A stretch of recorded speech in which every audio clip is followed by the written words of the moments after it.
tem uma apresentação que vai ser feita aí pelo Roberto Matiello sobre teatro, sobre o início, os primórdios do teatro. Roberto, você está com a Tá, palavra. tá legal, obrigado. Bom, na verdade, eu não estou lembrado se no nosso grupo foi apresentado alguma vez algo sobre teatro. Eu sei que tem gente que conhece muito do teatro que participa desse nosso grupo. Essa apresentação de hoje é só uma isca para incentivar os conhecedores a falarem realmente sobre teatro.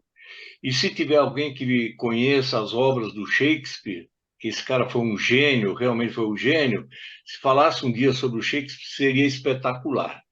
O que eu vou tentar fazer hoje é falar sobre o teatro.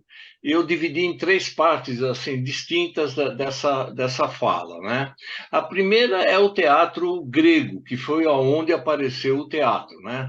Quer dizer, as primeiras apresentações de teatros foram feitas na Grécia Antiga, no século V e VI antes de Cristo.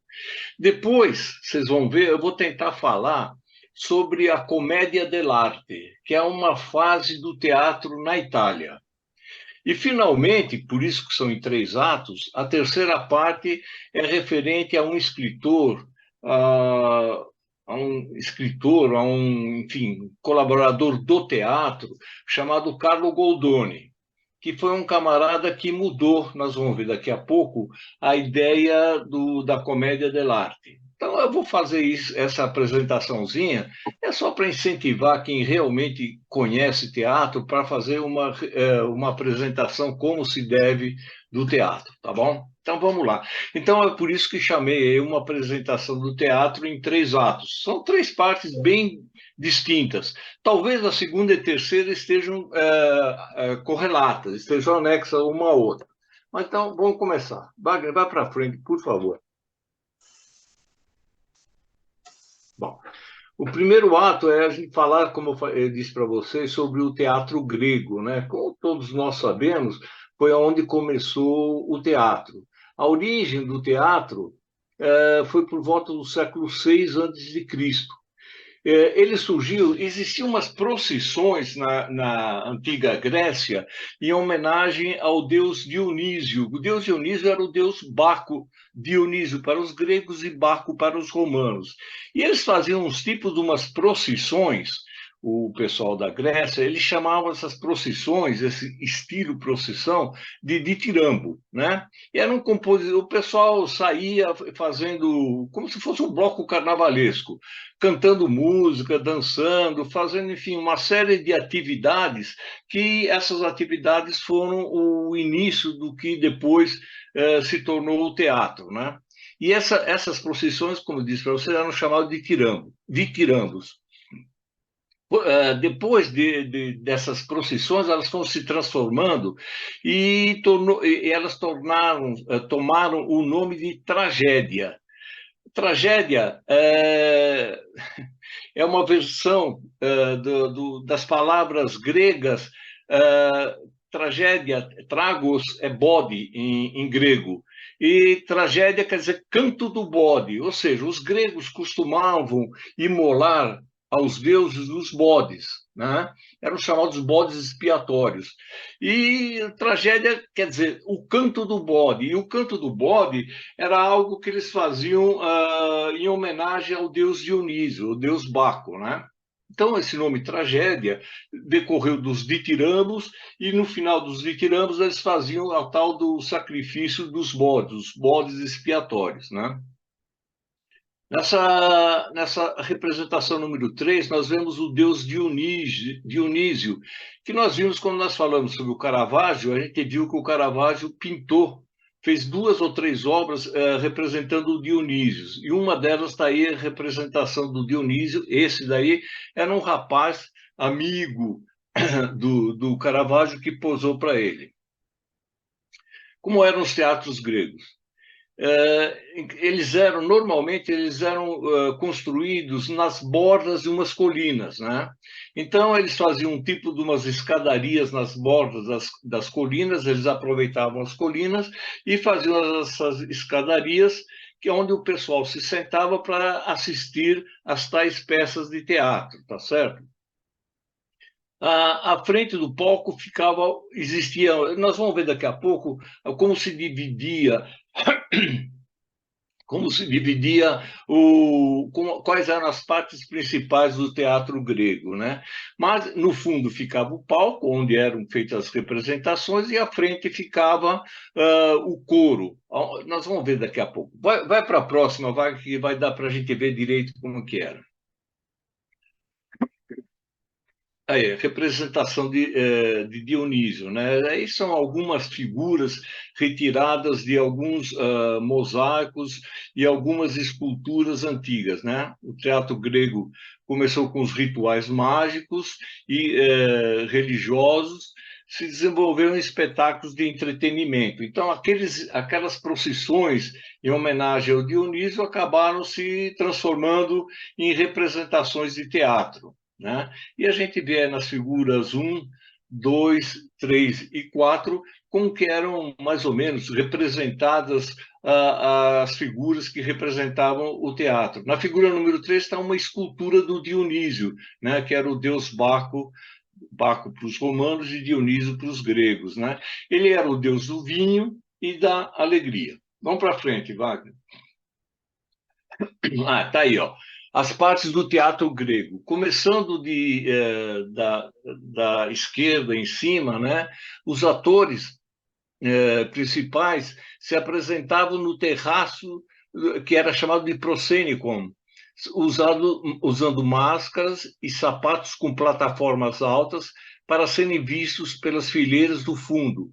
O coro cantava e dançava na orquestra.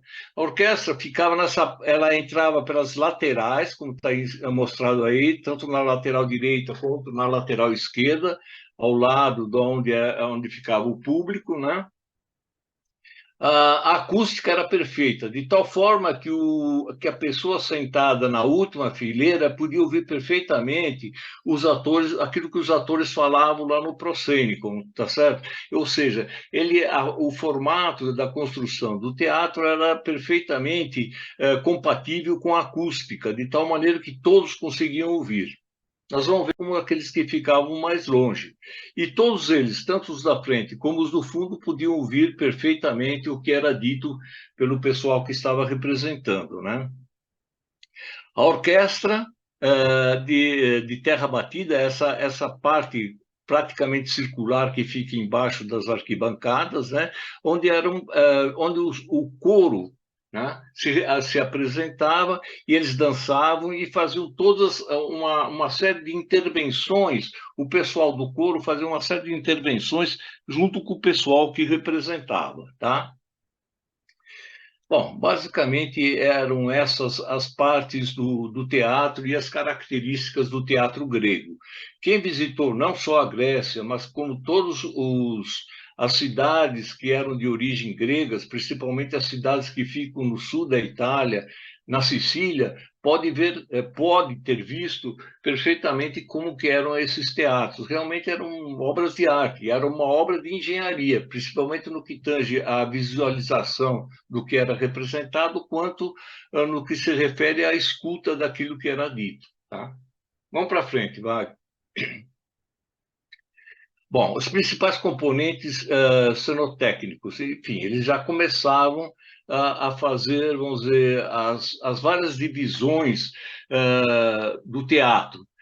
Tinha uma parte que chamavam scene, daí é cena, né?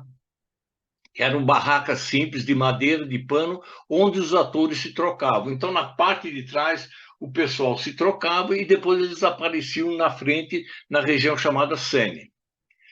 Equiclema ou exciclema, dispositivo que mostrava ao público uma cena ocorrida no interior do palácio. Ou seja, o pessoal representava, então esses já são artifícios já da cenografia do teatro, já começaram desde aquela época. Então o pessoal representava, de repente, o setor onde estavam os atores, eles giravam e mostravam o que estava acontecendo no outro lado, ao mesmo tempo no outro lado da cena, ou seja, eles representavam em um tempo na frente e quando eles se referiam a alguma coisa do passado, esse clima ele girava e mostrava um outro acontecimento que teria ocorrido no passado. O Mecane era o mecanismo que elevava os deuses e os heróis, que era um tipo de algo que se levantava e aparecia, de repente aparecia no palco os deuses e os heróis, tá certo? Como que vindo do além. O Theologion, né?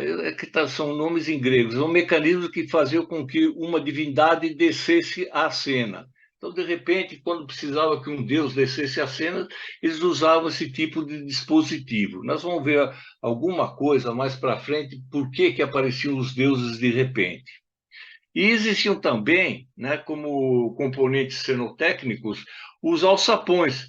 E esses alçapões, eles eram iluminados de tal maneira que faziam aparecer no palco as sombras dos mortos. Então, quando se referia a alguns personagens do passado que já haviam falecido, apareceu a sombra desse personagem, então existiam esses dispositivos especiais para que aparecesse essa sombra, e essa sombra, através de alguém falando fora do palco, aparecia como se o defunto estivesse falando, estivesse relatando alguma coisa que teria acontecido durante a vida desse personagem. Vamos para frente. Vai. Olha, esse Deus ex machina é um termo que a gente usa bastante, né? Deus ex machina é uma expressão latina de origem grega que significa Deus surgido da máquina. O que acontece? Muitas vezes, durante as representações, aconteciam algumas situações durante a encenação que não tinha saída. Então, o que os atores do teatro grego começaram a fazer, foram eles que começaram a fazer, de repente, quando era uma situação totalmente complicada, não tinha saída, através de um mecanismo, eles faziam com que um ator, fingindo-se de um deus, descesse na cena. Era o tal do Deus ex machina. Então, o Deus resolveu o problema que era totalmente insolúvel.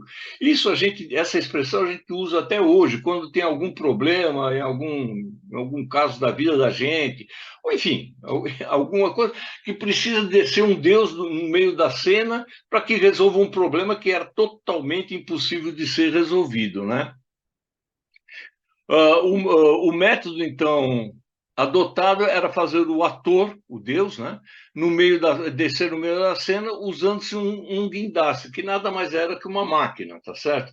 Então, o Deus ex machina é o Deus que desce no meio de uma representação para resolver um problema que humanamente seria impossível de ser resolvido. Vai para o próximo, Wagner. Bom, quais eram os componentes principais desse antigo teatro grego? O coro, o corifeu e os atores. O coro e o corifeu. Bom, aí eu coloco nessas umas figuras, essa 1, 2, 3, são figuras representativas do que a gente está falando, né? O coro tinha por finalidade representar a sociedade, né? Então, era uma série de pessoas que formavam o coro e que representavam a sociedade. E interferiu nos conflitos como testemunhas ou conselheiros. Era o eco da sabedoria popular. Então, durante uma representação, de repente o coro entrava e falava alguma coisa. Falavam todos juntos, todos esses atores falavam juntos, era o tal do coro. E eles representavam a sabedoria popular, a vontade do povo. O coro representava a ordem e a justiça. O corifeu era o solista do coro. Existia na época do teatro grego, né, um personagem principal dentro do coro. E esse personagem principal ele era conhecido como corifeu. Era a pessoa que se destacava, inclusive, contracenando com os atores e com os participantes do coro. Que os participantes do coro também eram conhecidos como coreutas. Ou seja, o corifeu, muitas vezes, durante as peças gregas, eu tive a oportunidade de ler algumas, e aqui algumas já foram representadas aqui no Brasil, em São Paulo, né? De repente, uma pessoa, que é o tal do corifeu do coro, ele começa a falar com os personagens que estão representando. Ou seja, o corifeu mostra a opinião pública para o povo em geral, tá certo? E ele contracena, muitas vezes, pessoalmente, com os personagens que estão representando. Nas tragédias e nas comédias do teatro grego, o corifeu era o chefe do coro, aquele que declamava partes isoladas do texto e que podia, como eu disse para vocês, dialogar com os atores. Tá? Esses eram alguns dos representantes do teatro grego. Por favor, vá para frente, Wagner. Bom, os atores. No século III a.C., surgiram as corporações de atores ou colégios de atores, tá certo? Antes eram pessoas mais ou menos meio que catadas, mas de repente, a partir do século III a.C., os atores já passaram a ser não só profissionais, como já pessoas já treinadas para isso, né? Não era mais algo, sei lá, meio que improvisado. A pessoa estudava para ser ator, né? A sua composição era eclética, incluindo desde atores trágicos e cômicos, e poetas, músicos e cantores. Ou seja, um ator ele tinha que ter uma série de qualidades, não era simplesmente qualquer pessoa. Eles, vamos dizer, entre aspas, se profissionalizaram, tá certo? Os atores do teatro grego eram todos homens e interpretavam vários papéis durante o mesmo espetáculo, inclusive das mulheres. No teatro grego não havia mulheres que trabalhassem como atrizes, só havia homens. E os homens, muitas vezes, ou algumas vezes, representavam papéis femininos. Normalmente, nas tragédias, existiam os três atores principais, e nas comédias, quatro. Então, claro, existiam mais atores dentro da cena, porém, os que falavam, os que representavam realmente eram três, dependendo se fosse tragédia, e quatro se fosse uma comédia. Raramente, mais de três ou mais de quatro é que participavam falando, né? Os atores utilizavam máscaras e roupas que podiam ser pesadas, né? Vamos ver, realmente eles usavam as roupas pesadas para representar. Era o hábito. E, como eu disse, as mulheres estavam excluídas. Então, na realidade, a democracia começou na Grécia, mas eles não eram muito democratas na hora de representar. Só os homens é que representavam. Os figurinos e os adereços. O traje do ator consistia geralmente de um chiton, que era uma túnica usada na Grécia Antiga, com manto, esse a gente vai ver no próximo slide, e com manto característico, e usavam também o coturnus, que bem aí a gente usa coturno aqui para as botas militares, né? Eles lá tinham o tal do coturnus, que eram botas altas, com cadachos e solas muito grossas. Como eu disse para vocês antes, era um tipo de calçado para deixar o ator mais alto, mais elevado. Assim ele podia ser visto por todos que estavam assistindo o espetáculo, né? Vamos para frente, Wagner. Tá aí, ó, que eu falei para você dos figurinos. Dá uma olhada nessa. É uma estátua, mas ela representa um ator, né? O traje do ator trágico consistia, como eu disse antes para vocês, do chiton, que era uma túnica, repara, essa túnica, usada na Grécia, com um manto característico. E o coturno, se a gente olhar na figura número 2, eu coloquei uma seta aí para dar um destaque. Reparem no calçado dos atores. Os atores ficavam mais altos artificialmente, exatamente pelo uso desse tal de coturnos, para deixá-los mais visíveis a todas as pessoas que estavam assistindo ao espetáculo, né? Vai lá, Wagner. Bom, as máscaras. Essas são algumas máscaras que eu achei, né, como figura. Então, existiam vários tipos de máscara, mas as máscaras eram um meio para prender a atenção do público, expressando a essência do drama. Depois nós vamos ver que existiam máscaras para representar tragédias e máscaras para representar comédias, né? Elas eram distintas. Todos os atores usavam máscaras alongadas e grotescas que se tornavam maiores com o passar do tempo. As máscaras realmente eram desproporcionais, elas mostravam um rosto muito maior do que um rosto normal. Ou seja, o rosto do ator era o destaque da representação. Ao representar um personagem feminino, o autor usava uma máscara com características de mulher. Como eu disse para vocês, né? As mulheres não representavam no teatro grego antigo. E aí, na figura número 2, é manjado, né? Quando a gente quer falar do teatro, são duas máscaras.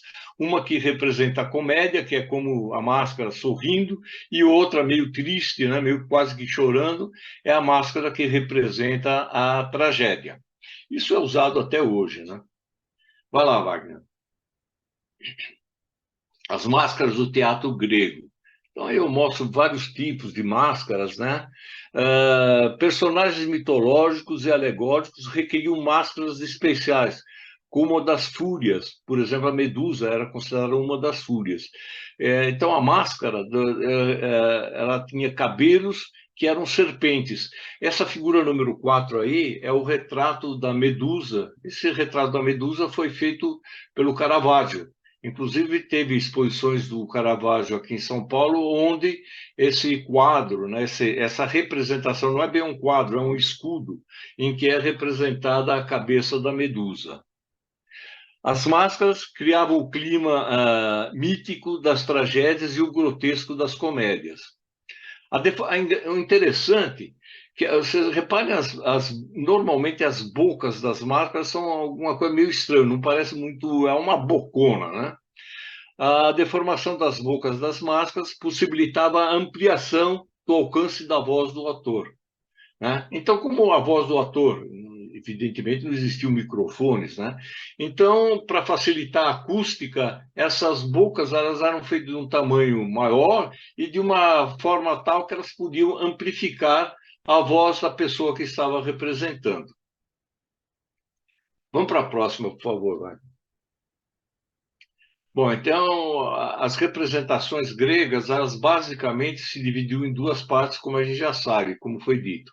A tragédia e a comédia, né?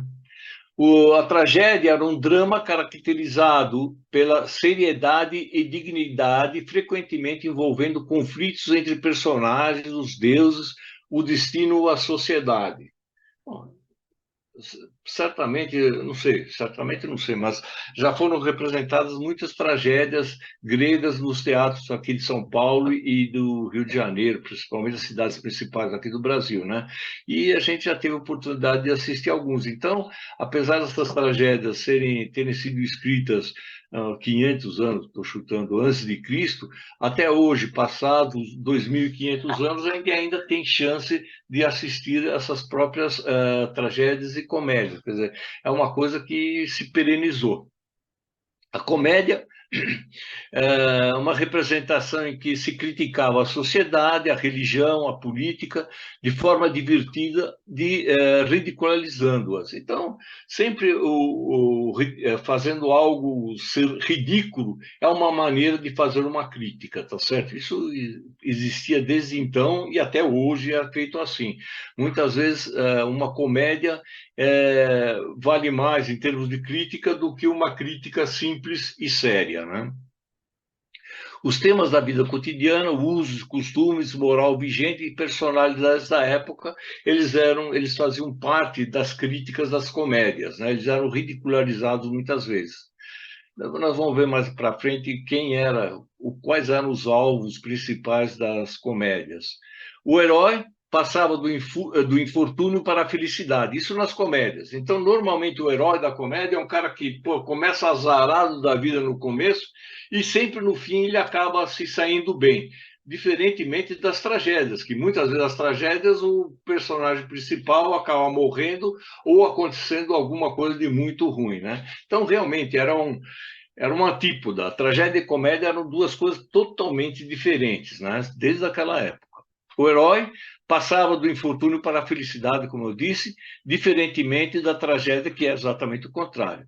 O principal autor de comédias na Grécia era o tal do Aristófanes, né? Ele escreveu uma série de comédias e algumas ainda podem ser lidas e podem ser eventualmente representadas até hoje. Vamos para o próximo, por favor. Os participantes das tragédias.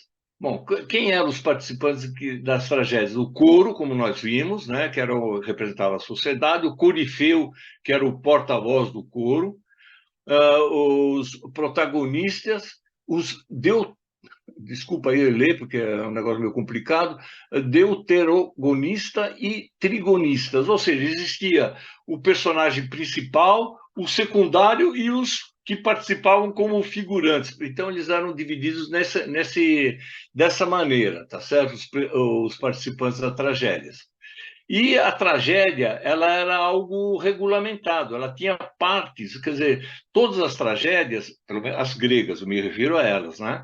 Elas tinham partes bem caracterizadas. Um era o prólogo, que era um monólogo inicial em que eram dados os elementos elucidativos, ou seja, se explicava o que ia ser representado. O párodo, momento que corresponde à entrada do coro. Nós já vimos, o coro entrava pelas laterais do palco, tá certo? Eles não saía diretamente dos camarins, eles entravam pela parte lateral do teatro e ficavam naquela praça que ficava em frente onde era representada a comédia ou a tragédia.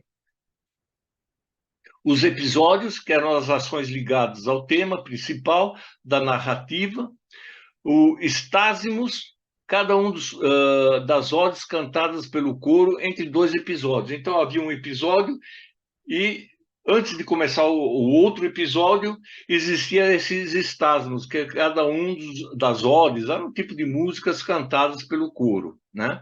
E, finalmente, o êxodo, como todos nós já conhecemos essa palavra, que era a parte final da peça, que era a saída de cena dos atores. Então, basicamente, as tragédias gregas sempre, né, se eram representadas com essas partes principais. Então, existia uma certa, vamos dizer, entre aspas, uma bitola, não é que o camarada escrevia da maneira como eu queria. Evidentemente, ele escrevia, o autor escrevia da maneira como ele queria, mas a peça devia ser dividida em partes previamente regulamentadas. Vamos para o próximo, por favor. As partes da comédia. Prólogo também, que é o início, né? O párodo, que é a entrada do coro, a mesma coisa, o agon, composição, debates de ideias, a parábase, que é onde os atores e o coro ficam de lado, e o corifeu começava a falar em nome do autor, né? Falava sempre sobre questões da cidade, da política e dos governantes. Os episódios mostravam as sequências e os resultados das ações do herói, e mais uma vez o êxodo que que dava a saída dos personagens do palco. Aí eu coloquei inclusive tive a oportunidade de assistir, é um negócio muito engraçado. O Aristófanes, que era o ator principal da comédia grega, ele escreveu várias peças, algumas das quais subsistem até hoje. A letra e a representação pode ser vista até hoje. E esse Lisístrata, ele é uma peça muito interessante e até atual, porque ela mostra a greve do sexo. Existia, eu vou falar rapidamente, uma luta na Grécia entre Esparta e Atenas. E as mulheres dos guerreiros ficaram cansadas dessas guerras. E elas resolveram fazer greve do sexo. Elas só voltariam a fazer sexo com os seus maridos a partir do instante em que terminasse essa guerra entre os atenienses e os espartanos. E, no fim, elas é que decidem a guerra, porque o pessoal quer voltar a ter a sua esposa, quer ter os seus relacionamentos, e eles, então, são obrigados a voltar com elas, e para voltar com elas, eles tiveram que encerrar a guerra. É uma comédia, é um negócio bastante interessante, mas mostra, desde aquela época, a questão do sexo, que, na realidade, o sexo feminino passa a ser o sexo forte, porque foram elas que determinaram a sequência e o andamento da guerra entre as duas cidades. Vai para frente, vai.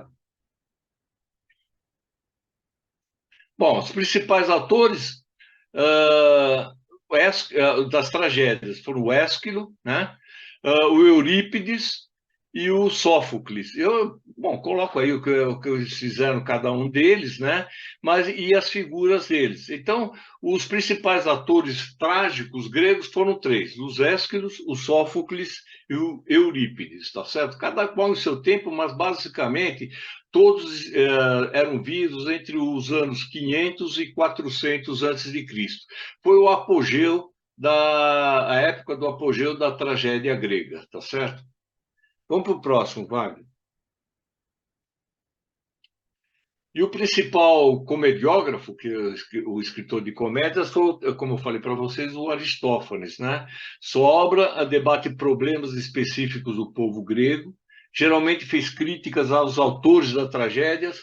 O Aristófanes ele critica o pessoal que escrevia tragédias, né? E o principal camarada que ele criticava era o Eurípides.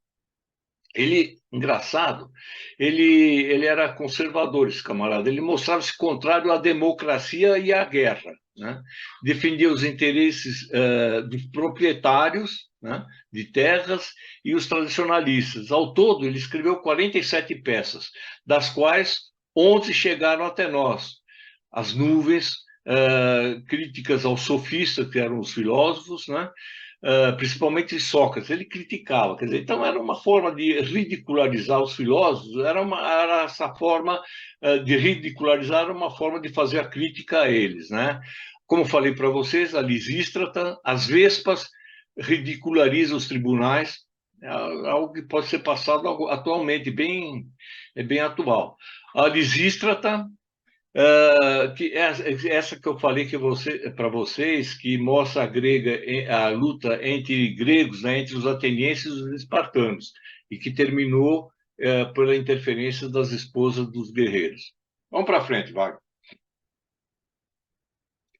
Bom, então essa aí foi uma introdução do teatro grego, para começar do começo, que o começo realmente do teatro foi lá na Grécia, né? Agora a gente vai pular uma série de muito tempo, né? E a gente vai para o segundo ato, que é a chamada comédia dell'arte. É uma comédia dell'arte, como pode ser visto pelo nome, é um nome tipicamente italiano e foi um tipo de representação que apareceu principalmente na Itália, apareceu na França também, em outros países da Europa, mas se destacou mesmo foi na Itália, por isso que passou aí para a gente com o nome de comédia dell'arte, tá certo? E nós vamos ver quando é que isso aconteceu. Vamos para frente, vai. A comédia dell'arte, também conhecida por comédia all'improviso, foi uma forma de teatro popular que começou no século XVI, ou seja, por volta de 1500, um pouquinho meados de 1500 na Itália, e que se manteve popular até o século XVIII. Então, durante todo esse tempo, a comédia dell'arte foi algo que foi bastante representado, principalmente na Itália, como eu disse para vocês, e na França. As representações eram feitas principalmente nas ruas, quer dizer, era algo bem improvisado, e nas praças públicas. As companhias de comédia dell'arte eram itinerantes, ou seja, elas não tinham lugar fixo, como eu disse, elas se apresentavam nas praças e nas ruas, né? E possuíam estrutura de esquema familiar. Muitas vezes eram uma ou duas famílias, três famílias que se juntavam e faziam essas representações. Os artistas, ao chegar na cidade, pediam permissão para se apresentarem com suas carroças ou em pequenos palcos improvisados. Era um teatro bem mambembe, mambembe na acepção da palavra, tá certo? Eles se representavam quando existia alguma festa em alguma cidadezinha, eles estavam presentes e eles faziam parte da festa daquela cidade. Terminada aquela data de festa da cidade, eles já se dirigiam para outra e faziam suas representações em outros lugares. Vamos para frente, Wagner. Quais eram as principais características da comédia dell'arte? O objetivo da comédia dell'arte era entreter a população através de improvisação, músicas e acrobacias, danças e humor e ironia. Ou seja, era para fazer o pessoal relaxar. O público era um público mais simples, tá certo?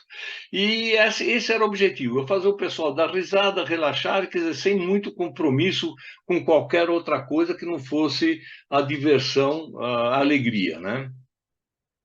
Mais ou menos, isso lembra os tais dos ditirambos da antiga Grécia, tá certo? Que eram aquelas procissões de pessoal fazendo farra. Seria aqui o nosso carnaval de rua, tá certo? Os blocos de rua, que saem se divertindo. Só que eles não, eles se juntavam, esse pessoal da comédia dell'arte se juntava numa praça e fazia a sua representação. Bom, isso criou um novo estilo e linguagem da comédia que é utilizado até os dias de hoje nas praças, nas peças de teatro e espetáculos teatrais. Até hoje existe, principalmente sabe onde acontece no circo. O circo de hoje nada mais é, ou muito é, do que representava a comédia dell'arte de antigamente. Militares, negociantes, banqueiros, nobres e pessoas do alto clero sempre acabavam sendo ridicularizadas. Ou seja, esse pessoal procurava ridicularizar o poder. O pessoal que tinha o poder, ele era, de uma certa maneira, ridicularizado durante essas representações. Era um tipo de uma válvula de escape para o próprio povo, né? Por isso, o espetáculo atraía um grande público que se mantinha fiel a essas representações. Como que eles sobreviviam? No final do espetáculo, um dos comediantes recebia as doações que o público pudesse pagar. Ou seja, passava um camarada com o tal do chapéu e o pessoal dava a sua contribuição. Era assim que o pessoal da comédia de arte se mantinha. Eles passavam de uma cidade para outra e cada um colaborava, cada um dos assistentes colaborava com aquilo que podia e fazia o pagamento. E o pessoal sobrevivia dessa maneira. Era algo bastante improvisado, quer dizer, não tinha nenhum caráter assim muito que profissional, tá certo? Normalmente, esse pessoal que fazia essas representações pertenciam a uma, duas, no máximo três famílias. Eles se juntavam e iam de cidade em cidade fazendo as suas representações. Vamos para o próximo, Wagner, por favor.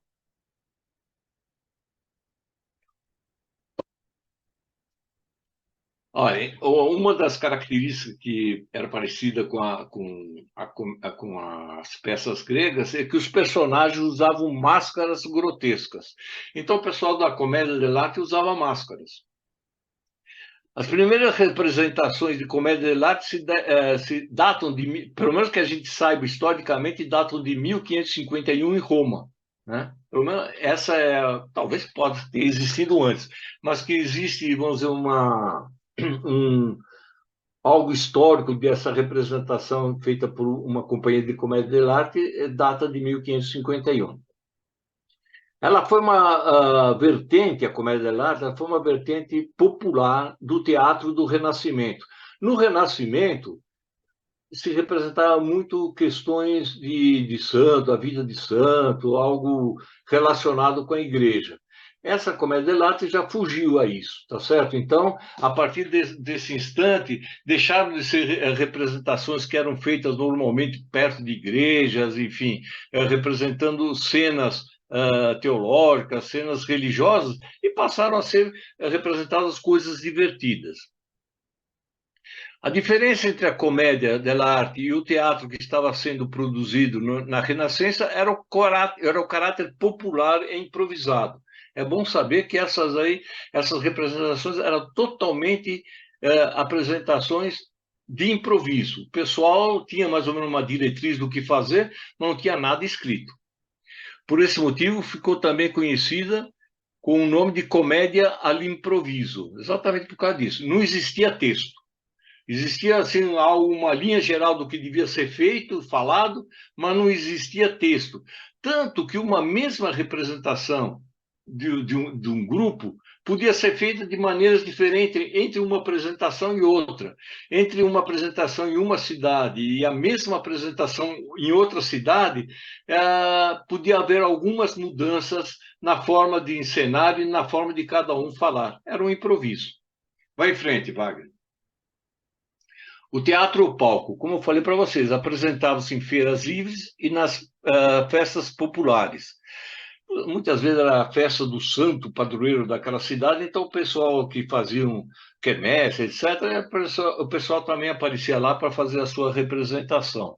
Nos locais das representações eram erguidos pequenos palcos e as apresentações eram feitas ao céu aberto, ou seja, não existia um teatro tal qual a gente entende hoje, um teatro coberto, onde existem os assentos, etc. e tal. Era feito no improviso mesmo. Por vezes, as apresentações se realizavam nos salões dos castelos. Isso era raro, mas podia acontecer. E isso acontecia quando eles eram convidados ou apadrinhados por algum nobre, né? Na maioria das vezes, as apresentações eram feitas nas ocasiões de festividades das pequenas cidades, onde o povo podia assistir ao espetáculo, independentemente da posição dos aristocratas ou da igreja local. Enfim, como essas apresentações, muitas vezes, elas criticavam a igreja ou faziam piadas, sei lá, com algum certo nível sobre a igreja, sobre o poder, elas eram feitas ao céu aberto. Raramente, quando essas companhias eram convidadas a fazer em algum castelo, aí, evidentemente, o tom da gozação devia ser outro, né? Vamos para frente, Wagner. O teatro e o palco. Apesar da simplicidade dos espetáculos, da comédia de artes, eles eram feitos em palcos que tinham uma cenografia feita com uma tela pintada. Então, a cenografia era uma tela. A tela era o chamado pano de fundo, onde eram feitas as representações. Com o passar do tempo, a cenografia já apresentava telas pintadas em perspectiva, dando maior realidade ao espetáculo. Ou seja, com o passar do tempo, a coisa foi evoluindo até chegar a coisa mais sofisticada, como são as representações de hoje, né? Posteriormente, foram criadas máquinas que conseguiam fazer a troca do cenário em função do desenrolar da comédia. Era o início dos efeitos especiais nas representações. Enfim, tudo tem a sua evolução. Então, antes eles faziam simplesmente sem nada por trás, e aí foram evoluindo, fazendo uma cena de fundo, um pano de fundo, e com o tempo esse pano de fundo foi mudando, foi sendo alterado durante a própria representação. Vai para frente, Fábio. A ausência de texto. Essa é uma parte bastante fundamental no que diz respeito ao teatro da comédia dell'arte. A característica principal da comédia dell'arte era a ausência de texto, né? Pois as representações seguiam apenas um rascunho, né? Era um resumo, eles escreviam um resumo daquilo que devia ser feito e eles partiam para representar. Mas só com esse resumo. Quer dizer, por isso, em muitas representações, em cada uma das representações, o camarada falava coisas diferentes, sempre com a mesma linha de raciocínio, mas não existia texto fixo. Que, por vezes, esse texto era escrito pelos próprios autores. Esse texto, esse resumão, era escrito pelos próprios atores. O rascunho continha apenas a trama, enquanto que os diálogos eram frutos da improvisação dos atores. O elemento central dessa novo teatro era a habilidade de improvisação. Ou seja, o camarada precisava ter muita habilidade, porque o camarada tinha que inventar na hora aquela fala. Muitas vezes, dependendo da cidade, eles mudavam as falas, quer dizer, eles procuravam coadjuvar, ou seja, não é coadjuvar, eles procuravam falar bastante em função daquilo que estava acontecendo naquela cidade específica onde eles estavam representando. Se eles mudassem de cidade, eles também mudavam o texto. Claro que as linhas gerais eram as mesmas, mas o texto, como eu disse, não existia texto fixo, era simplesmente improvisação. Vamos para o próximo. O texto canovaccio. Canovaccio é uma palavra, é um dialeto, né, que era, entre aspas, o texto que eles usavam. O texto da peça, o canovaccio, era apenas uma síntese daquilo que deveria ser representado. O canovaccio não entrava nos detalhes das cenas, aquilo que eu disse para vocês. Ele apenas apresentava nas linhas gerais daquilo que os atores deveriam representar. Tudo era improviso. O trama do improviso descrevia a síntese e a sucessão daquilo que seria representado. Enfim, era um rascunhão. Uma mesma apresentação, isso eu disse para vocês, poderia ter diferentes representações que eram adaptadas em função do público que queria assistir o espetáculo. Então, era assim, era mero improviso que podia variar a mesma peça, né, encenada em lugares diferentes, podia ter formas diferentes de ser interpretada. Vamos para frente, vai. O texto, a peça e o encenador. Por vezes existiam diálogos antecipadamente decorados, quer dizer, algumas frases, alguns acontecimentos que eram notáveis, notórios, eles eram decorados previamente, mas eram a minoria, né? Para serem usados nos lugares, vilarejos, cidades, etc., específicos de cada apresentação. Se numa cidade tivesse acontecido notoriamente alguma coisa, o pessoal adaptava as falas para aquele acontecimento daquela cidade. Então, isso representava mais para o público que estava assistindo, né? Os principais temas abordados nas apresentações eram o adultério, o ciúme, a velhice e o amor. Então, basicamente, esses eram os principais temas da comédia dell'arte. O espetáculo da comédia dell'arte tinha 3 atos, precedidos por um prólogo, que nem no teatro grego, e ligados entre si por entreatos de dança, como uma farsa chamados lazzi, ou lati, que em português são os laços. Isso exatamente é uma continuidade daquilo que era feito no teatro grego. Então a gente vê que passa o tempo, as coisas vão se modificando, mas a estrutura básica continuava a mesma, né? O encenador, o espetáculo era construído sob a direção de um concertatore, equivalente ao diretor do teatro moderno. Então, apesar de ser um improviso, tinha um camarada que era mais ou menos o diretor, né? Que ele, antes de ser apresentada a peça, ele mais ou menos dava as diretrizes de como a peça deveria ser representada e as principais coisas que poderiam e deveriam ser ditas naquela apresentação. Vamos para o próximo. Essa aí é todo mundo sabe, né? É o mapa da Itália. E na Itália, como a maioria de nós sabe, em cada região da Itália existe uma língua diferente, um dialeto diferente. Então, muitas vezes, pessoa de uma região, por exemplo, do Piemonte, não entende direito o que era falado lá na Calábria, que era lá no sul. Então, são espécies de línguas diferentes. Claro que elas têm uma origem comum, que normalmente é o latim, mas em cada região da Itália se falava, atualmente isso está quase que desaparecendo, ainda não desapareceu, mas em cada região da Itália, né, se não me engano eram 23, não me lembro mais, mas se falava um dialeto diferente. E o dialeto, por exemplo, o dialeto vêneto, eventualmente não era entendido ou compreendido perfeitamente na Puglia, na Basilicata, ou onde quer que seja, e vice-versa. Enfim, isso representava uma certa dificuldade para o pessoal da comédia dell'arte, porque isso restringia a área de atuação. Porque o pessoal, por exemplo, que representava no Vêneto, tinha dificuldade de representar, por exemplo, na Campânia, porque a língua era uma língua diferente. Claro que ela não era tão diferente, mas tinha suas diferenças. Então, o pessoal não conseguia se deslocar a grandes distâncias com o risco de não ser compreendido. Aquilo que era falado não era compreendido.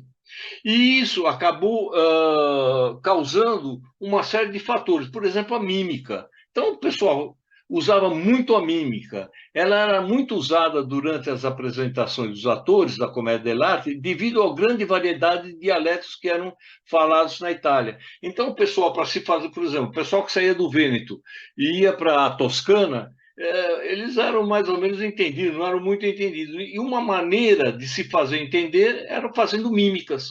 Então, essa comédia dell'arte é uma comédia onde se usava muito a mímica para se expressar aquilo que estava acontecendo, né? O uso exagerado dos movimentos, além de servirem como comunicação entre os integrantes, também gerava risos, gargalhadas para a plateia. Ou seja, o camarada fazia aqueles gestos totalmente ou bastante absurdos, né? E esses gestos dos atores, eles faziam, era uma forma de fazer a assistência da risada, né? A mímica. Se a gente pensar em termos de circo, a gente sabe bem, era mais ou menos desse estilo. Os atores que participam no circo, mesmo de hoje em dia, eles Eles falam, mas eles realmente eles também se comunicam muito através do gesto, da gesticulação, né? A única forma de vencer a limitação das barreiras de uma unidade linguística era explorando novas formas de comunicação através das danças, das acrobacias e movimentos, que eram sempre munidas de bom humor e sarcasmos, né? Então, realmente, é um tipo, se a gente for pensar, um tipo daquilo que é representado no circo. Tá certo? Essa era a característica básica da comédia dell'arte. Vamos para frente, Wagner. A língua falada. Bom, eu já falei bastante da língua. A comédia dell'arte utilizava uma linguagem popular, né? Usando o dialeto do local da apresentação. Os atores, em função dos personagens que representavam, falavam com diferentes sotaques. É aquilo que eu falei para vocês. Então, por exemplo, uma companhia de comédia dell'arte de uma região da Itália, ele ia se apresentar em uma outra região, então eles falavam com sotaque. Eles davam a característica do sotaque. O sotaque era uma das características da língua falada na comédia dell'arte. A comédia dell'arte valorizou sobremaneira a variedade das falas das diversas regiões da Itália. O bergamasco, o napolitano, o bolognese, o vêneto, todos juntos promoviam uma sinfonia de línguas, tá certo? Então, era uma forma de se comunicar que eles eram obrigados a fazer gestos, fazer uma série de movimentos com o corpo para que o público entendesse aquilo que eles estavam querendo transmitir. Vamos para frente, Wagner. Personagens da comédia dell'arte. Isso é uma coisa bastante conhecida por nós mesmos, até hoje. As companhias eram formadas por grupos de 10 a 12 atores. Cada ator estudava e se especializava em um determinado personagem. Então, cada camarada tinha lá o seu personagem a representar, né? Ele se especializava naquele personagem. Havia um padrão de comportamento para cada personagem. O velho, o ingênuo, o soldado, o sofisticado, o fanfarrão, o criado, a moça ingênua, o amoroso, o criado astuto, esperto, etc. e tal. Aí embaixo eu coloquei alguns dos personagens que eram da comédia dell'arte, que trabalhavam na comédia dell'arte. Um que se destaca, que a gente conhece perfeitamente, é o Arlequim, né? E o Pantaleão, uma série de personagens que a gente conhece até hoje são originários daquela época, tá? São desde 1550 até quase 1800, 1700 e tanto. Até a época, mais ou menos, da Revolução Francesa, foi a época áurea do pessoal do teatro da comédia dell'arte. Vamos para o próximo, por favor, Wagner. As máscaras dos personagens. Lembre-se das máscaras ainda do teatro grego. Elas vêm evoluindo desde aquela época. As máscaras indicavam os personagens com características bem definidas. Então, cada máscara, quando entrava um personagem com uma máscara, o pessoal que estava assistindo já sabia que tipo de pessoa aquele personagem iria representar. A máscara já era característica do comportamento do personagem. Cada personagem se caracterizava com determinado tipo de caráter humano. Eu acabei de falar para vocês. Representavam pessoas do povo ou burgueses. Só para lembrar, historicamente, a burguesia começou a partir dessa época. Mais ou menos em finais de 1600, 1700, começava a se destacar a burguesia em contrapartida à nobreza, né, que até então mandava. Cada ator costumava usar uma mesma máscara e, dessa forma, se aperfeiçoava na interpretação de um mesmo personagem. Então, cada ator, ele não é que numa peça ele representava um personagem, na outra outro personagem. Basicamente, ele sempre representava, cada ator apresentava sempre o mesmo personagem. Então, o camarada ficava esperto, ficava prático em representar aquele personagem. De tantas vezes que ele repetia o mesmo personagem, ele o aperfeiçoava, né? Vamos para frente, Wagner. Como eu falei para você, os personagens principais. O Arlequim foi talvez o personagem mais célebre. Sua roupa era colorida, pois era formada por um conjunto de retalhos e remendos. Então, porque o Arlequim realmente, a roupa dele é um conjunto de retalhos. um monte de retalhos juntados, tá certo? Ele representava realmente que era uma pessoa pobre, né? Que não tinha roupa, então a roupa dele era formada só por retalhos, né? Ele era esperto e brincalhão, zombava dos nobres e dos poderosos.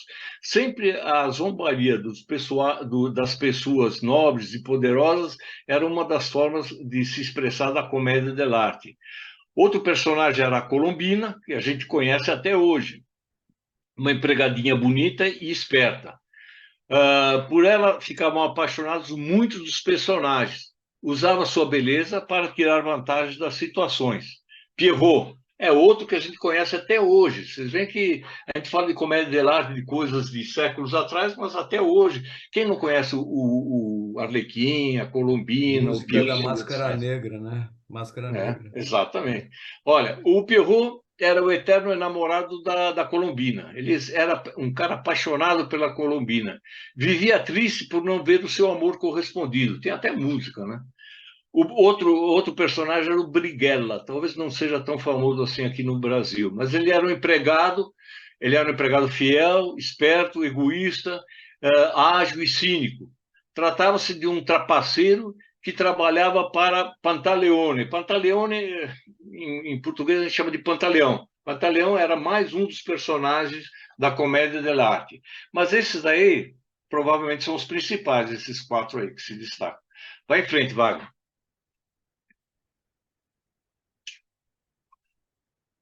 Bom, outros personagens, só vou citar aí, né, da comédia dell'arte, são esses que estão representados aí, a Isabela, a Coralina, enfim, o Capitão, o Scaramouche. Scaramouche, depois o Rafael Sabatini, que era um escritor italiano, mas ele escrevia sobre acontecimentos da França, usou o Scaramouche de uma maneira diferente, né? E o Polichinello, Pulcinella em italiano, né? É o filhote da galinha. E aqui em português a gente chama de Polichinello, né? Mas na realidade o nome original é Pulcinella. Ele vestia sempre uma roupa branca e comprida. Ele parecia um fantasma, né? Bom, esses são personagens. Existia uma série de outros personagens. Em cada região da Itália existiam dois ou três, de cada região, personagens típicos daqueles lugares, né? Mas os principais, como foram que nós vimos até agora, né? Principalmente o Pierrot, o Arlequim, a Colombina são realmente os principais. Vamos para o próximo, Wagner. A decadência.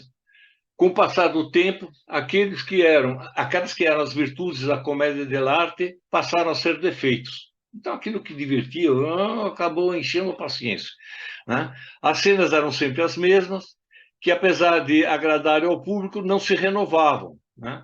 O povo foi se cansando das tramas simples, das mesmas personagens e das piadas de mau gosto ou de gosto duvidoso. A qualidade da comédia dell'arte foi cada vez mais decaindo, sendo cada vez mais repetitiva e vulgar. E foi aí que o teatro pedia por mudança, porque era sempre a mesma coisa. Então, 200 anos apresentando sempre a mesma coisa, a coisa ficou sendo bastante cansativa. Vamos para frente, vai. Bom, a herança da comédia dell'arte, aí eu coloquei alguns quadros, o 1 e 2 mostram o Carnaval de Veneza. Quem teve a felicidade de ir para Veneza na época do Carnaval, viu aqueles desfiles, que são máscaras muito elegantes, muito bonitas, né? Que o pessoal sai andando e sai também de barco ali pela região de Veneza, é uma coisa muito interessante. Mas o próprio Carnaval nosso é uma continuidade, é uma herança da comédia dell'arte. Os blocos de carnaval são coisa típica da comédia dell'arte. E você vê que é uma coisa que sobrevive até hoje. Existe uma participação popular muito grande. São os filhos da comédia dell'arte, as escolas de samba, etc. e tal. Vamos para outra parte que eu prometo que eu serei rápido. O terceiro ato aqui dessa apresentação é o tal do Carlo Goldoni. Nós vamos ver quem foi o Carlo Goldoni. Vai para frente, vai. Carlo Goldoni e a reforma da comédia dell'arte. Como eu disse para vocês, a comédia dell'arte ficou muito repetitiva, então o povo foi se cansando. Até que chegou esse tal de Carlo Goldoni, que era um camarada que nasceu em Veneza. Ele viveu de 1707 a 1793. Ele nasceu em Veneza, e aí quem teve a felicidade de visitar Veneza, tendo felicidade maior antes, tendo passado por Pádua, pode ver a casa onde nasceu o Carlo Goldoni. Ela até hoje, ela pode ser vista. A casa onde ele nasceu ainda mantém os móveis e as coisas típicas daquela época, da época de 1700. Então é um lugar muito interessante de ser visitado. Na figura número 2, a gente vê a fachada da casa onde ele nasceu.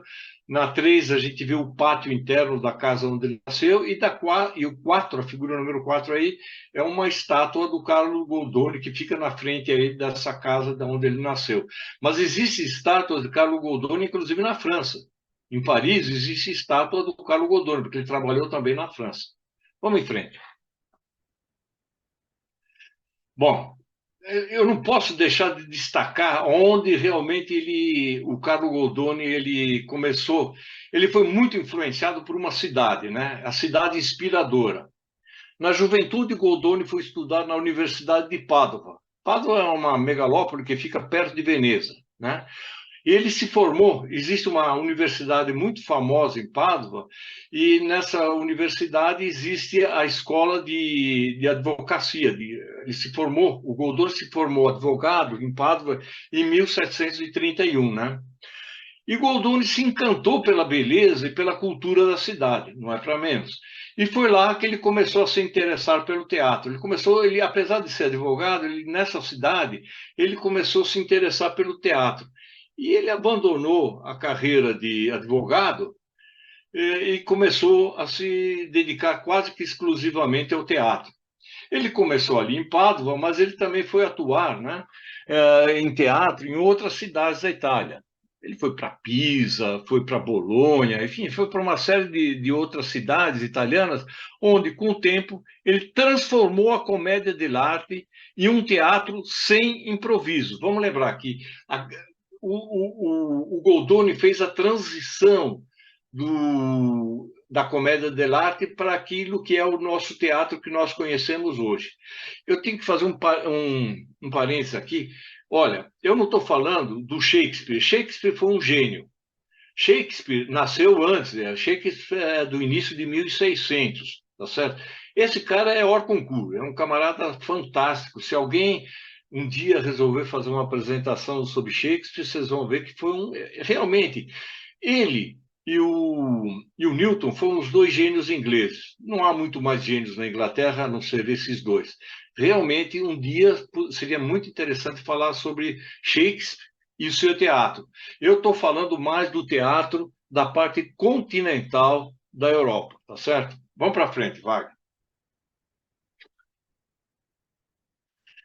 Bom, só para a gente ter uma ideia, em termos históricos, a época e a cultura nos tempos de Goldoni.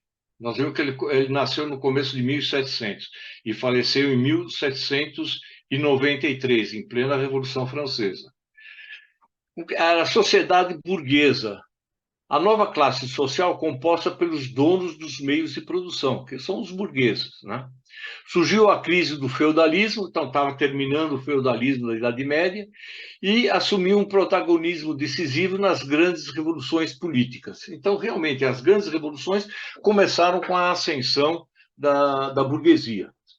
Naquela época, existia o chamado iluminismo e racionalismo, representado por uma série de filósofos. Nessa época havia a procura de soluções dos conflitos sociais através do uso da razão, né? E a condenação dos privilégios dos nobres e das injustiças sociais. E em termos de inovação da comunicação, começou a haver a simplicidade e a racionalidade das tramas e o linguajar naturais e espontâneos. Já não existia aquela série de micagens e formas de apresentar como era na época da comédia dell'arte, que nós vimos os gestos eram tão importantes quanto as falas, tá certo? Então já havia uma nova sociedade, ou seja, realmente estava em declínio a comédia dell'arte, e o Goldoni, como nós vamos ver aí, ele fez essa mudança. Vamos para o próximo. essa é um resumo do que foi a reforma do Goldoni. Bom, como foi antes do Goldoni, nós vimos até agora. Os enredos eram simples e visavam somente a diversão do público. Um dos principais objetivos era ironizar os poderosos. A comédia dell'arte, por ser improvisada, não podia ser censurada. Era uma das vantagens. Não existia censura. O camarada improvisava, ele falava aquilo que ele queria, então não existia censura. Mas houve, como nós vimos também, a decadência da comédia dell'arte. Começou a não haver renovação das apresentações. Foi um dos motivos da queda, né, da popularidade da comédia dell'arte. O povo via sempre as mesmas tramas e as mesmas personagens. A qualidade foi caindo, apresentando sempre as mesmas situações. E qual é o resumo da reforma que começou com o Carlo Goldoni? O texto começou a ser escrito. Nós vimos que antes não era escrito. Os atores eram profissionais, não eram mais um bando de famílias, um bando mambembe de famílias que representavam. Os atores já eram profissionais. Os personagens passaram a ter semelhanças com as pessoas comuns da sociedade da época, né? E eliminou-se o diálogo dos atores com o público. Na comédia dell'arte era muito comum um ator começar a falar com um personagem, com uma pessoa do público. A partir do instante em que se profissionalizou, a partir do instante que começou essa reforma do Goldoni, os atores somente falavam entre si, jamais falariam com o pessoal do público. E as situações imitavam a realidade, não eram mais palhaçadas, não eram mais comédias, comédias assim de absurdos até, né? Eram coisas que imitavam a realidade. Vamos para frente. Mais uma síntese, né? Ainda a reforma de Goldoni, as obras de Goldoni refletiam a sociedade burguesa, como eu falei para vocês, e a sociedade mercantil de Veneza. Veneza, como todo mundo sabe, sempre foi uma cidade comercial, né? Ela até a queda até a passagem 1453, a passagem da idade moderna da, do, da idade, desculpa, da Idade Média para a Idade Moderna, que foi determinada pela queda de Constantinopla, até aquela época, Veneza, e até o começo de 1700, Veneza era o destaque em termos de comerciais. Então, a reforma de Goldoni visou mostrar a parte da burguesia e a parte mercantil da sociedade daquela época. Não havia mais qualquer vestígio de teatro medieval e do Renascimento. Então, ele apagou isso daí. Foram eliminadas as máscaras. As máscaras, como nós vimos, começaram lá no teatro grego, já não existiam mais. Cada ator representava com seu próprio rosto. Nas obras de Goldoni, persistiu o bom humor e a ironia e o otimismo. Isso foi uma continuidade. Posteriormente, algumas das suas obras foram musicadas. Começou a aparecer a música dentro de algumas das obras do Goldoni. Essa é uma síntese da reforma que ele promoveu. Vamos, Wagner. A reforma não foi feita de uma só vez, ela foi feita às partes. Quer dizer, o público foi sentindo gradativamente a mudança. Então, foi uma reforma gradual. No início, a reforma foi gradual, feita em etapas, sem que houvesse mudanças repentinas. Ela foi radical depois. No final do processo de mudanças graduais, a comédia ficou com uma transformação radical, tornando-se completamente diferente daquilo que era no começo. Então, o pessoal, o público, foi sentindo aos poucos a mudança, né? A evolução do teatro. Olha, eu coloquei 3 figuras que eram figuras de representação, representando a época das representações. No primeiro, uma das obras dele chamava-se Momolo Cortesan. Isso é um dialeto vêneto. Goldoni escreveu apenas a parte do protagonista. Lembra que tudo era improvisado. No começo, ele só escreveu a parte do ator principal, o protagonista. Então, o protagonista não podia inventar. Ele tinha a sua fala já previamente escrita pelo Goldoni. Depois, numa outra peça chamada La Donna di Garbo, ele escreveu todo o texto da comédia. Então, não só o ator principal, mas todos os atores já tinham a sua fala previamente escrita. E Pamela Nubili, que é uma outra peça dele, a abolição das máscaras. Então, aí já não tinha mais máscara. Então, nós vemos, nesse exemplo desses 3 peças dele, foi uma evolução gradual. Ele passou daquilo que era totalmente improvisado já para um teatro que é mais ou menos como um teatro de hoje. Diga-se de passagem, tanto em São Paulo como no Rio de Janeiro, eu não sei em outras cidades, já foram representadas peças, e nós vamos ver aí para frente quais, escritas pelo Carlo Goldoni. Tá certo? Já é um teatro considerado um teatro moderno. Vamos para frente, Wagner. A reforma de Goldoni, né? Goldoni se deu conta que o teatro de arte estava, a comédia dell'arte, o teatro dell'arte estava em crise, iniciou a mudança procurando não chocar os espectadores, ou seja, ele não fez uma mudança inicialmente radical. Foi, como eu disse há pouco, foi uma mudança por etapas, né? Ele começou inserindo personagens da vida real ao lado dos antigos personagens. O mentiroso, em italiano, é il bugiardo. Nesse Il Bugiardo, ele misturou personagens como um personagem da vida comum de hoje com o Arlequim, com a Colombina. Então, ele começou já uma mudança gradativa. Lentamente, os personagens antigamente mascarados apareceram. A dona da estalagem. Nessa peça, ninguém, né, começou a trabalhar com peças que refletiam a vida real, né? E já ninguém usava máscaras. A dona da estalagem, ninguém nessa peça usava máscaras. Ele retratou a situação social do século, do início do século XVIII, 1700, a crise da nobreza. Então, ele refletia aquilo que estava acontecendo na realidade. Ou seja, a nobreza estava caindo e estava subindo a burguesia, né? O desenvolvimento da burguesia e a mudanças socioeconômicas. O dinheiro que estava na mão dos nobres começou a estar sob o domínio, principalmente, dos burgueses. Então, ele foi refletindo isso nas peças que ele foi escrevendo.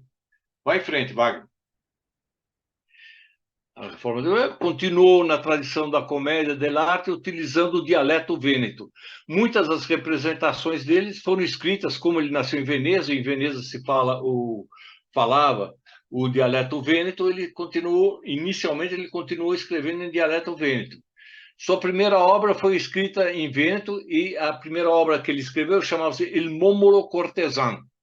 Gradativamente, escreveu suas obras em italiano, Arlecchino, Servitore di due padroni. Arlequim, servidor de 2 anos, foi representado aqui em São Paulo. Eu assisti essa peça. Ele aí já escreveu tudo em italiano, né? Mas ainda manteve as cenas características da comédia dell'arte. É só para ver, ele usou o Arlequim nessa peça, né? Sem a máscara, mas ele usou o Arlequim. Gradativamente abandonou qualquer improviso por parte dos atores. E aí começou escrevendo completamente os textos da peça La Donna di Garbo. A Donna di Garbo, em português, é a mulher graciosa. Então, ele aí, a partir dessa peça, todos os personagens tinham o seu texto completamente escrito, tá? Vamos em frente, Wagner. Nós estamos vendo a mudança, tá certo? Bom, só para vocês terem ideia, a gente não prosseguir por muito mais, Goldoni, em 1762, foi trabalhar no teatro em Paris. Ele foi diretor de teatro já em Paris. Paris, naquela época, era a época, a partir daí, do Luís XV e Luís XVI, né? Ele foi contratado como professor de italiano, além de diretor do teatro, era teatro italiano representado na França, mas falado em francês. Ele foi contratado para ser professor de italiano para os príncipes reais. Sempre o príncipe, sempre tem uma educação diferenciada, eles falavam várias línguas. Uma das línguas importantes era o italiano, e ele foi professor de italiano para os príncipes. Bom, naquela época era uma época meio revolucionária, tanto que em 1789 houve a queda da Bastilha. E com a queda da Bastilha também, logo em seguida, houve a queda da nobreza. O Luís XVI, a Maria Antonieta, etc., perderam a cabeça, né? E ele, com a queda da nobreza, ele também ficou desempregado. E ele acabou morrendo em plena época da Revolução Francesa, que foi em 1793, e ele morreu pobre e na indigência. mas ele fez, né, a obra dele, a principal obra dele foi transformar a comédia dell'arte, que era total improviso, para as peças, para o teatro completamente escrito e previamente determinado. Vamos para o próximo. Pessoal, mais uma vez eu insisto, eu gostaria que alguém falasse sobre o Shakespeare. Eu li e vi algumas obras dele, são muito bacanas. E, bom, eu coloquei aí as duas máscaras, né? A máscara da tragédia e a máscara da comédia. E quero agradecer a paciência que vocês tiveram, e me desculpe aí que eu estou meio gripado, não estou muito empolgado hoje, mas valeu pela mensagem. Muito obrigado. Muito bom, Muito Roberto. legal, Roberto. Muito bom. Excelente. Obrigado, excelente. eu percebo pelas manifestações. Obrigado. Muito bom. Não, muito Você obrigado. representou muito bem, Roberto. Eu queria só fazer esse destaque, né, porque eu não me lembro se algum de nós já falou alguma coisa sobre teatro, mas Ainda eu não. sei que tem gente nossa aí que O conhece Ivan vai falar muito. sobre o Teatro do Absurdo. Está aí Quem? programado. O Ivan. Sobre o legal. Ionesco? Ivan O Regina. Ionesco? Uhum. É um deles. Sensacional, sensacional. Não, eu acho que é um tema muito interessante para ser apresentado. Eu vou falar para vocês, eu acho teatro a forma de representação mais bacana. Eu vou confessar uma coisa, uma das coisas que me deixou mais emocionado na minha vida, em termos de assistir espetáculo, foi uma vez que eu fui assistir uma peça tirada do livro de Eça de Queiroz, O Primo Basílio. Eu assisti essa peça numa sala, não sei se vocês sabem, ali do lado do pátio do colégio, aqui em São Paulo, do lado do pátio do colégio, tem a mansão da Marquesa de Santos. Então, é um casarão, ele Sim. existe até hoje. E Aham. tem um salão muito grande, e nesse salão foi representado o Primo Basílio. E os espectadores eram, sei lá, acho que nós éramos uns 30, 40, a gente ficava, era cadeira colocada ao lado desse salão, e o pessoal representava na nossa frente. Olha, foi algo de arrepiar, é algo emocionante. Você vê a peça acontecendo e você quase que encosta nos atores. Eu acho o teatro a forma de representação que nos aproxima mais daquilo que quer ser representado, que quer ser dito. Eu acho que o cinema é um negócio bacana, acho uma série de coisas bacanas, mas nada como o teatro. E nada como o teatro que eu assisti, numa sala onde você está dentro da sala. É sensacional. Bom, esse aí foi só uma isca para pegar pessoas que conheço muito mais do que eu, para que no futuro falem aí sobre o teatro, que eu acho algo muito bacana. Outra vez, muito obrigado, desculpe pela gripe, etc e tal. Valeu, Roberto. Obrigada a Foi você. ótimo. Meu, Excelente. obrigada, Roberto. Foi muito Valeu, bom. obrigado. Obrigada, Obrigada, Obrigada, excelente. Roberto. Foi muito Ô, bom. Roberto, Semana que vem, nós vamos Parabéns. ter uma apresentação do Roberto Wong sobre o sucesso está no equilíbrio. Opa. Ele é um coach muito assim bem sucedido e tal. Foi meu colega de turma na Poli, é um cara sensacional. E ele vem aqui bater um papo com a gente semana que vem, fazer uma apresentação. Tá bom? Legal. Roberto, Muito Legal. bom. Ok? Roberto, Oi. boa noite, pessoal. Boa noite. Roberto, Fala, Ari. A mãozinha, Ari. você... Ninguém está usando Boa noite. mãozinha. Não, vai, Boa pode noite. falar sem mão mesmo.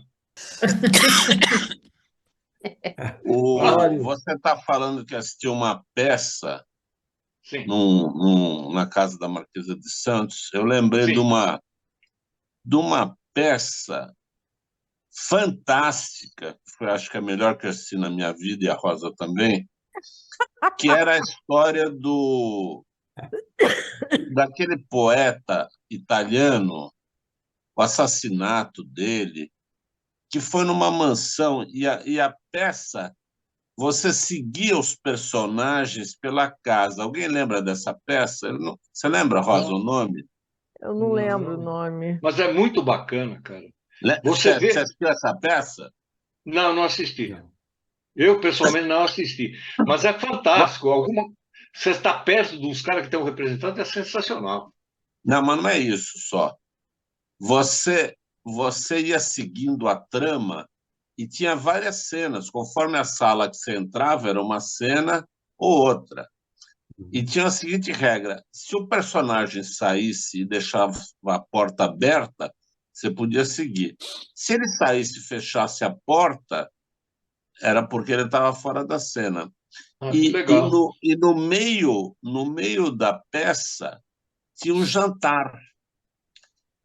E esse jantar era para as pessoas conversarem e tentarem deduzir o que estava acontecendo, porque cada um via parte da peça. Ninguém assistiu essa peça? Nossa, Ai, sensacional, faz hein? tantos anos isso, Ari. Mas Nossa, Ô, Eu me Rosa, lembro, né? eu Eu me me lembro lembro, de mas eu não muitas assisti. peças do Zé Celso Martins Corrêa, que eu fui assistir bem no início, nessa época aí do Teatro do Absurdo e tal, mas que ele chamava as pessoas para o palco e tal, eles estavam voltando.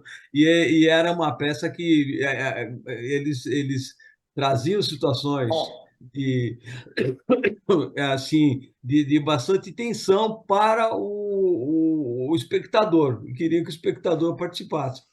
Foi uma época interessante. Deu muita confusão na época, eu me lembro. E que era o também, nome, né? Bom, mas não enfim, lembro. é isso aí. Não sei se alguém foi Você assistir alguma participou de peça dele. alguma? Hã? Você participou de alguma, Wagner? De entrar lá no palco? Não. Não, eu Eu não assisti consegui quase todas as escapar. peças. É, eu assisti a quase todas as peças dele e eu Eu fui ficava em num várias. lugar também que fosse difícil dele me pegar. É, eu escapava. Eu também É, eu escapava. escapava. Ok. Muito Acho que eu bom. nunca assisti Legal, peça gente. dele. Perfeito. valeu. Valeu. Valeu, Valeu, Roberto. Até a valeu. próxima. Foi excelente, Obrigada. Roberto. Tchau. Tchau, tchau. Vou Boa lembrar o noite. nome da Obrigada, peça. Valeu. Roberto. Mais uma vez, Obrigada. obrigado que ele veio substituir o Ivan, que é um violinista que ia falar sobre a Aham, aham. música cigana na Hungria, mas ele teve um problema pessoal e não pôde vir. Caiu do E daí o telhado? Ele caiu Roberto. do telhado? Não, não. Mas é um cara sensacional, ele vai fazer a apresentação aí no mês que vem. Falou, gente. Tchau. Alô, Tchau. um Falou. abraço. Obrigada. Tchau, Tchau. Obrigada, tchau. obrigada. Tchau, tchau. Valeu.